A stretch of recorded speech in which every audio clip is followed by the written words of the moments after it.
Watch this video if you haven't been to Rend, or if you want advanced tips, or to find out why I chose that thumbnail. This is the ultimate guide to Rend.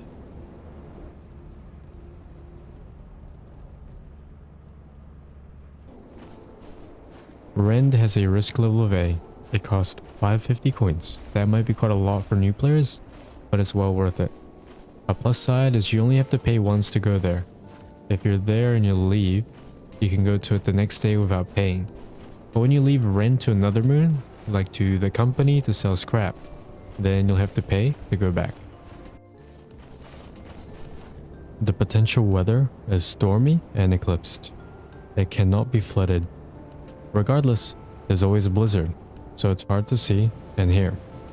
The hearing of eyeless dogs and sight of forest keepers aren't affected though, so these keepers can see you before you see them.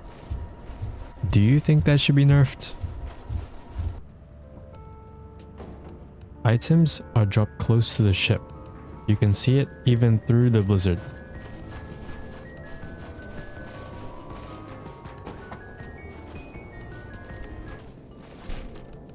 You'll notice along the way there's a cottage. There's nothing inside it, but you can use it to hide from giants.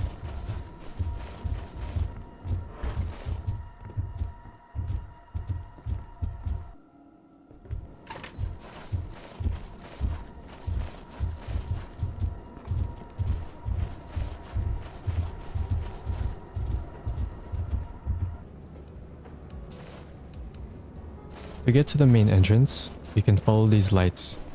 This takes around 27 seconds, or around 39 in-game minutes. Now, the conversion between real seconds and in-game time is not always the same. There's a range. So 27 seconds might be 36 in-game minutes, or it could be 45. Drop a comment if you want a video explaining that.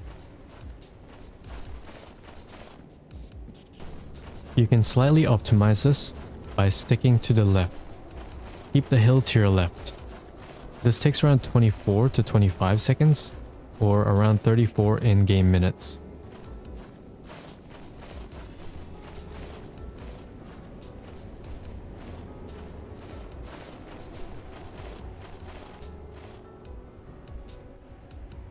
The fastest way is behind the cottage, the back route. You might get lost a couple times when trying this route, but when you get the hang of it, it takes around 21 seconds or 30 in-game minutes.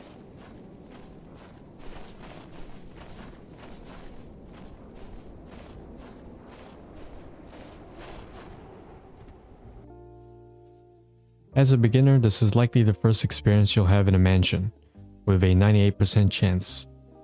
The facility still has about 1.6% chance of appearing. Although, this isn't a mansion guide, I'll put some tips exploring and navigating the mansion here.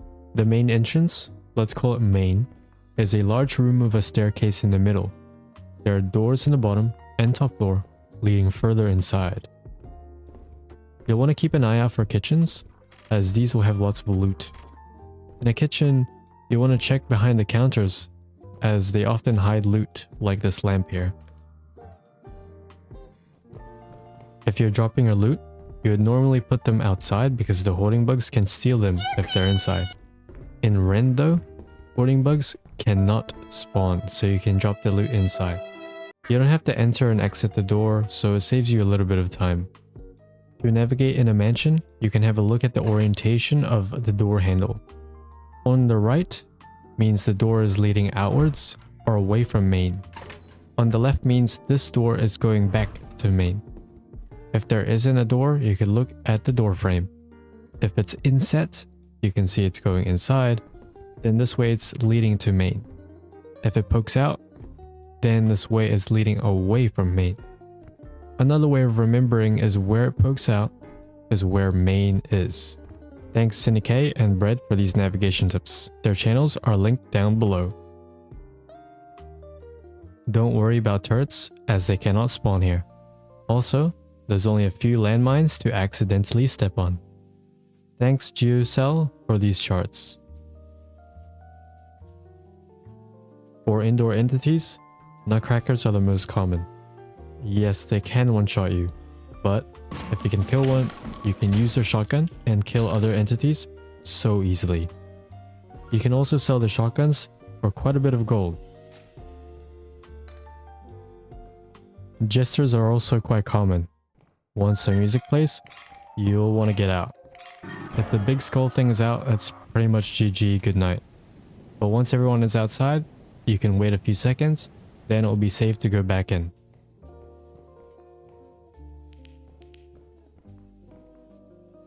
The good thing is, thumpers and hoarding bugs do not spawn here. Pause here if you want to see all the entities that can spawn here. Rend's max indoor power, it's a concept of how many indoor entities can be alive at a time, is 10. So what that means is that each entity has a power level, such as the Nutcracker with a power level 1. If the only thing alive inside the mansion is a Nutcracker, then Rend's remaining indoor power is 10 minus 1 equals 9. If you kill the Nutcracker, the indoor power goes back up to 10. Let's say you have a remaining indoor power of 2. A Bracken has an indoor power of 3. This means it cannot spawn anymore, unless you kill another entity to bring the indoor power back up to 3. I'll make a more in-depth guide of power levels in the future. They start spawning at around 8 AM, as this graph shows the spawn chance multiplier goes positive around that time. There are no daytime entities, so no manticoils, no bees, no locusts. The max outdoor power is 6 with the following entities: Eyeless Dogs with a power level 2, Forest Keepers with a power level 3, Earth Leviathans with 2. This means you can have an Eyeless Dog and a Forest Keeper, but nothing else can spawn. They start spawning at around 1 to 2 PM. Okay, so here's where the fire exit is on the map. It's pretty simple to get there from the ship. Takes about 22 seconds or 34 in-game minutes. So you run up this hill all the way to the end, and there's a point at the end here, and you fall in between that little pocket. Move forward a little bit, fall in between there, and there it is. The fire exit to main entrance takes about 26 seconds or 38 in-game minutes. So you go up this hill and hug the drop on the left, and then you'll see this tree at the end. Just follow it and you'll see the lights, and the main entrance is right there.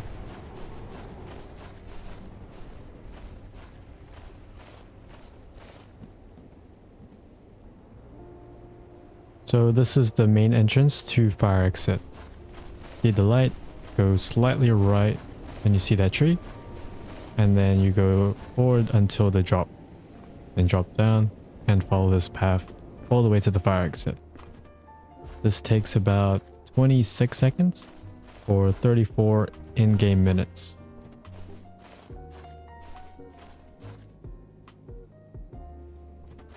From the fire exit to the ship, you can go 2 ways. The first way is by going to the main entrance and following the lights that way. The second way is by going up here, see this light, go to the right this time. Keep the drop, the cliff drop, onto your right and just follow along. Eventually you'll see a tree, a floating tree on the right side. There it is. And just keep following. And then you'll see there's a hill now. This is the hill you used to get from the ship to the fire exit. So what you do, you just hug it, scan as you go, and there's the ship.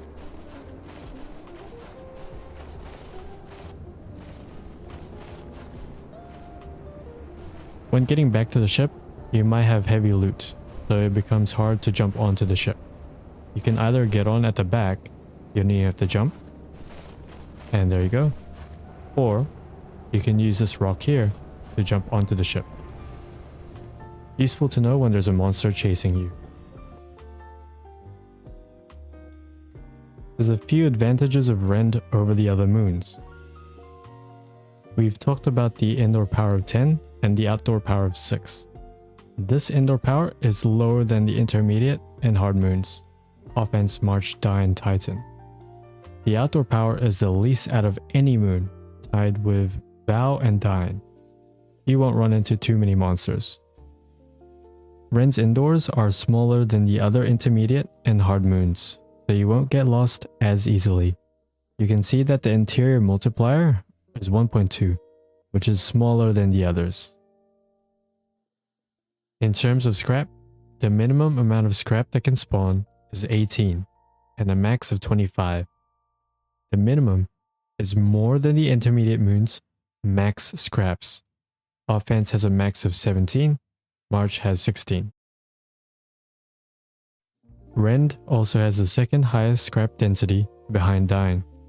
This means it's easier to find scrap. Titan has the most loot, but because its indoor is very, very massive, its density is lower, meaning it's harder to find loot. But why isn't Dine better?